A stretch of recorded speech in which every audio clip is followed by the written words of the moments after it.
আপনার অত্যন্ত উল্লেখযোগ্য লেখাগুলোর মধ্যে রয়েছে প্রথম আলো, রয়েছে পূর্ব পশ্চিম, রয়েছে সেই সময় এবং আরও একটি বই যেটি আমাকে ভীষণভাবে আলোড়িত করেছিল, আত্মজীবনীমূলক বই, সেটি হচ্ছে ছবির দেশে কবিতার দেশে। আপনার এই বইটি সম্পর্কে একটু কথা বলতে চাই।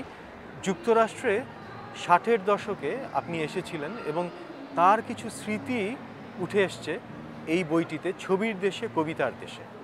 শোনো, অ্যালেন গিন্সবার্গ কলকাতায় গিয়েছিলেন। হ্যাঁ, উনি বলতে গেলে উনি আমার সঙ্গী হিচহাইক করতে করতে করতে করতে ইন্ডিয়ায় পৌঁছয়, তাও কলকাতায় পৌঁছয়। সেখানে আমাদের সঙ্গে আলাপ হয়। আমরা দুরন্ত সময় কাটিয়েছি একসময়, গাঁজা খাওয়া, অমুক খাওয়া, অনেক অনেক কিছু হই হুল্লোড় করা। তা অ্যালেন গিন্সবার্গ ফিরে আসে।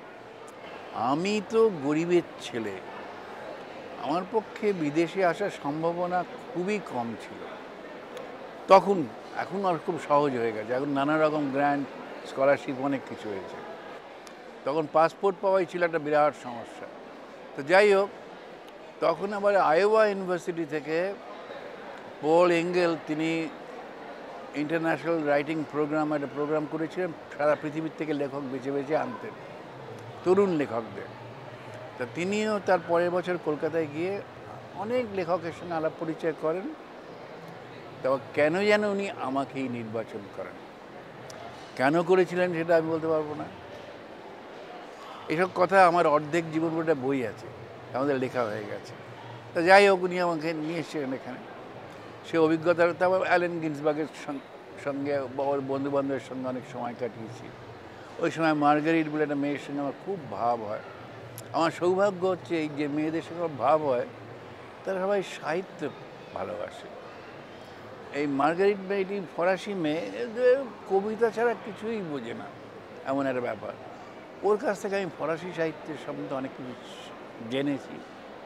তারপর আমি ফ্রান্সেও গিয়েছিলাম, ওর সঙ্গে ঘুরেছি। এইসব কথাই এই বইটাতে আছে।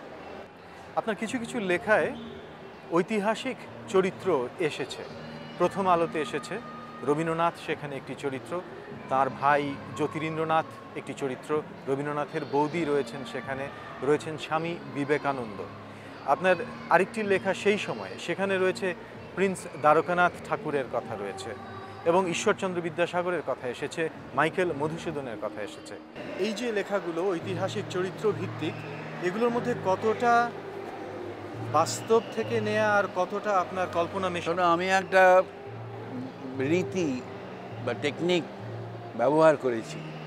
সেটা হচ্ছে এই যে আমি যেখানে যেখানে ঐতিহাসিক কথা বলেছি সেগুলো একদম সত্যি এবং নিখুঁত ইতিহাস আছে, তার মধ্যে কোনো ভুল নেই। তার মধ্যে মধ্যে আমি কতগুলো কাল্পনিক চরিত্র ঢুকিয়ে দিয়েছি। কারণ শুধু ইতিহাস লিখলে প্রবন্ধের বই হয়ে যাবে, আর ইতিহাসের মধ্যে কল্পনা ঢোকানো যায় না। সুতরাং কিছু কাল্পনিক চরিত্র আছে, সেই চরিত্রগুলো নিয়ে গল্পটা এগিয়ে গেছে। কাজে ইতিহাসটা সঠিক এবং কাল্পনিক চরিত্রও অনেক, এটাও ঠিক।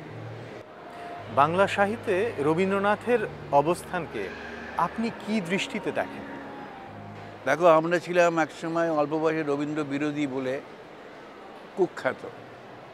আমি অনেক, আমার কবিতার মধ্যে রবীন্দ্রনাথ সম্বন্ধে বেশ খারাপ মন্তব্য আছে। তার কারণ কি, এটা ঠিক রবীন্দ্রনাথ বিরুদ্ধে না, এটা হচ্ছে রবীন্দ্র ব্যবসায়ী, যারা রবীন্দ্রনাথকে গুরু ঠাকুর বলে মাথায় করে নাচে, তাদের বিরুদ্ধে। বা কেউ কেউ বলতো রবীন্দ্রনাথ যা লিখেছেন এমন আর হয় না। তখন আমি বলছি সাহিত্য থেমে থাকবে না, এটা এগোতে হবে। তো এইসব বলতাম টলতাম খুব উগ্র ভাষায়, তাই জন্য নিন্দা অনেক পেয়েছি। কিন্তু তারপরে যখন আমি বয়স হয়ে গেল, আমি কিন্তু রবীন্দ্রনাথ বরাবরই পড়েছি এবং বিশেষ করে তার গান আমি বরাবরই মুগ্ধ। আমাদের বয়স হয়ে যাওয়ার পর এখন আর রবীন্দ্র বিরোধিতার কোনো প্রশ্ন নেই। এখন ইতিমধ্যেই একটা আলাদা সাহিত্য রীতি তৈরি হয়ে গেছে। এখন আর রবীন্দ্রনাথের ভাষায় কেউ কবিতা লেখে না, তখন লেখা হতো আমরা যখন শুরু করেছি। তো এই জিনিসটা আমরা অনেকে মিলে করেছি, করার ফলে নতুন একটা সাহিত্য রীতি তৈরি হয়ে, এখন আর রবীন্দ্র বিরোধিতার কোনো প্রশ্ন নেই।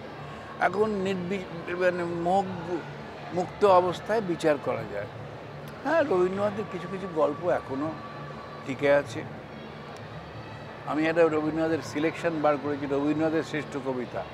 মানে রবীন্দ্রনাথের যে কবিতাগুলো এখন আধুনিক বলা যায়, সব বলা যায় না, অনেক কবিতাই পড়া যায় না, সেরকম কিছু আছে এখনো, অনেক প্রবন্ধ আছে, দু একটা নাটক আছে, কাজে আছেন রবীন্দ্রনাথ এখন। আর সবচেয়ে বেশি আছেন গানে, তবে গান তো দিন দিন দিন দিন আরও মানুষের মধ্যে বেশি প্রবেশ করছে। এবার একটি বিশেষ অনুরোধ, আপনি একজন কবি, একজন ঔপন্যাসিক, আপনার হাতে একটি বই দেখতে পাচ্ছি এবং এই বই থেকে আপনার লেখা একটি কবিতার অংশবিশেষ শুনতে চাই আপনারই কণ্ঠে। কবিতাটির নাম যদি নির্বাসন দাও। যদি নির্বাসন দাও, যদি নির্বাসন দাও, আমি ওষ্ঠে অঙ্গুরি ছোঁয়াবো, আমি বিষ পান করে মরে যাব। বিষণ্ণ আলোয় এই বাংলাদেশ, নদীর শিয়রে ঝুঁকে পড়া মেঘ, প্রান্তরে দিগন্ত নির্নিমেষ, এ আমারই 3.5 হাত ভূমি। যদি নির্বাসন দাও, আমি ওষ্ঠে অঙ্গুরি ছোঁয়াবো, আমি বিষ পান করে মরে যাব। সুনীল গঙ্গোপাধ্যায়, আপনাকে অসংখ্য ধন্যবাদ এই ব্যস্ততার মধ্যে আমাদেরকে সময় দেওয়ার জন্য।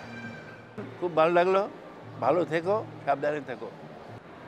কথা বলছিলাম বাংলা সাহিত্যের একজন অনন্য সাধারণ লেখক, একজন অনন্য সাধারণ কবি সুনীল গঙ্গোপাধ্যায়ের সাথে। আশা করি সাক্ষাৎকারটি আপনাদের ভালো লেগেছে। আমাদের আজকের আয়োজন এ পর্যন্তই। সবাই ভালো থাকুন। Ahsanul Haque, voice of America, Atlantic city.